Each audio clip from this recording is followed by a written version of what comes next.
for the upper back muscle release technique, you will need a ball of this size. I have a lacrosse ball.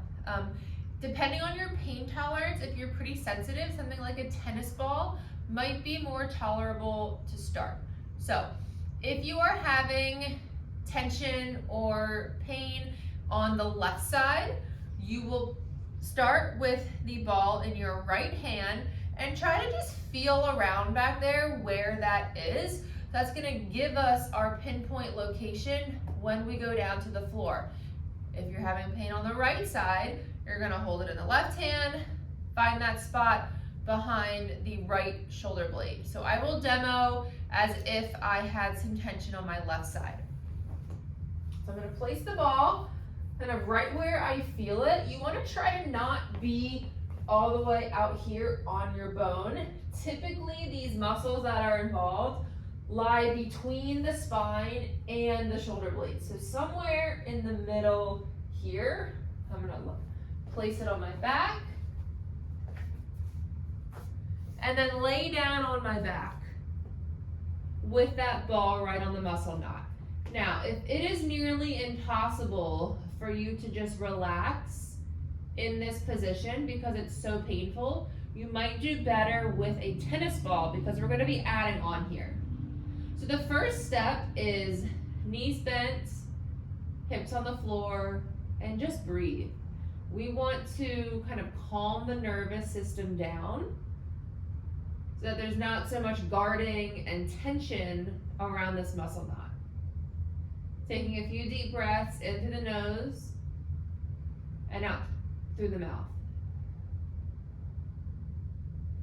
Once you feel that you've allowed your body to settle in around this ball, we're going to start to add some motion.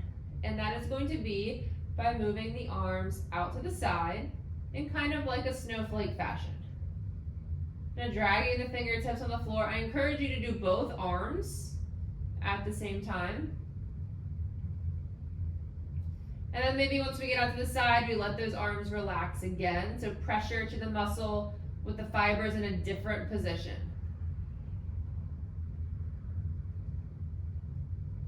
Make sure you keep breathing. Now, if you can go higher, go ahead, but it gets a little bit uncomfortable above this 90 degrees. So we'll just stay in this range for now, from the hips out to about 90 degrees. Okay, the next movement is a diagonal. So you're gonna take that left hand, reach for your right hip, and then take the left arm up and overhead. And then we're gonna go back to the hip. About 5 to 6 repetitions. Now, if you feel that the ball has completely moved away from your muscle knot, then just readjust it. We wanna make sure that that ball is giving pressure to exactly where we need it.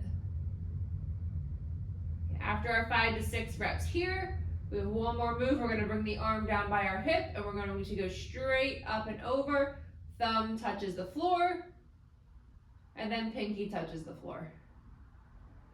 Back and forth.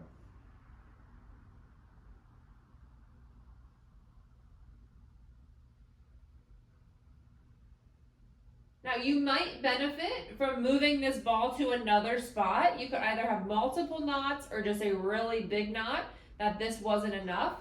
So you'd maybe move it down a little bit lower on the spine and repeat these 3 movements. You have your snow angel arm, your diagonal, and then your straight up and overhead.